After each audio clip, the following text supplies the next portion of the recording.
Hello every one. ഇന്ന് ഞാൻ വീണ്ടും ഒരു മഷ്റൂം റെസിപ്പി ആയിട്ടാണ് വന്നിരിക്കുന്നത്. ഇത് ആ നേച്ചർ ഫ്രഷ് മഷ്റൂം വെച്ച് തന്നെയാണ് ഉണ്ടാക്കിയിരിക്കുന്നത്. ഇത് വൈറ്റ് റൈസിന് കൂടെ കഴിക്കാൻ നല്ല ടേസ്റ്റിയാണ്. എൻ്റെ മോൾക്ക് നല്ല ഇഷ്ടവുമാണ്. അപ്പോൾ നോക്കാം ഇതെങ്ങനെയാണ് ചെയ്യണേ എന്നുള്ളത്. അപ്പോൾ ആദ്യം നമുക്കൊരു 8 റെഡ് ചില്ലീസും സോൾട്ടും കൂടിയിട്ടൊന്ന് ക്രഷ് ചെയ്തെടുക്കാം. ഇത് വൈറ്റ് റൈസിൻ്റെ കൂടെ നല്ല ടേസ്റ്റിയാണ്.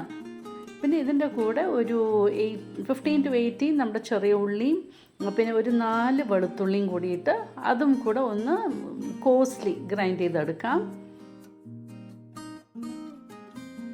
നമുക്കിനി ഒരു പാനിൽ എണ്ണ ചൂടാക്കാം, വെളിച്ചെണ്ണ. എന്നിട്ട് ഈ പേസ്റ്റ് ഇതിലേക്ക് ആഡ് ചെയ്തിട്ട് നമുക്ക് നന്നായിട്ടൊന്ന് ഫ്രൈ ചെയ്തെടുക്കാം, അതിൻ്റെ ഒരു പച്ച മണമയ്ക്ക് പോകുന്നത് വരെ. ഇനിയിപ്പം നമുക്ക് ഒരു തക്കാളി ആഡ് ചെയ്ത് കൊടുക്കാം.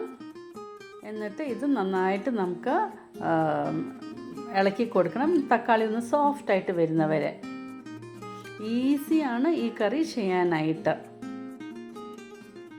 അപ്പോൾ ഉച്ചയ്ക്ക് ചോറിൻ്റെ കൂടെ ഇത് നല്ല ഇഷ്ടവുമാണ്. കുറച്ച് കരിവേപ്പില ആഡ് ചെയ്ത് കൊടുക്കാം.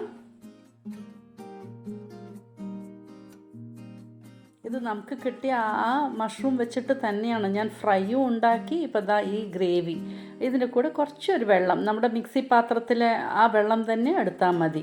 ഇതിപ്പോൾ നമ്മൾ കുക്ക് ചെയ്ത് വെച്ചിരിക്കുന്ന നമ്മുടെ മഷ്റൂമാണ്, പ്രഷർ കുക്ക് ചെയ്ത് വെച്ചിരിക്കുന്ന മഷ്റൂം. അത് ആഡ് ചെയ്ത് കൊടുക്കാം. നമ്മൾ മഞ്ഞളും ഉപ്പും ഇട്ടിട്ട് ഒരു വിസിലിന് ഈ മഷ്റൂം പ്രഷർ കുക്ക് ചെയ്തെടുത്തതാണ്. എൻ്റെ മറ്റേ മഷ്റൂം ഫ്രൈയിൽ ഞാൻ കാണിച്ച് തന്നിരുന്നു. ഇതിപ്പോൾ അതിൻ്റെ ബാക്കിയാണ്. ഇനിയിപ്പോൾ കുറച്ചും കൂടെ മഷ്റൂം ഉണ്ട്, അത് ഞാൻ ഇനി മസാല ഉണ്ടാക്കാനായിട്ട് അതെടുക്കും. അപ്പോൾ അത് ഞാൻ കാണിച്ചു തരാം.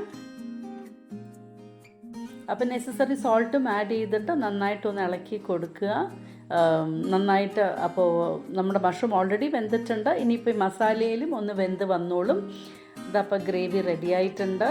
എളുപ്പത്തിൽ കണ്ടില്ലേ ഉണ്ടാക്കാൻ പറ്റും. ഉച്ചയ്ക്ക് ഒരു നേരം നമുക്ക് നല്ല ഒരു റെസിപ്പിയാണത്. അപ്പോൾ അത് ട്രൈ ചെയ്ത് നോക്കൂ.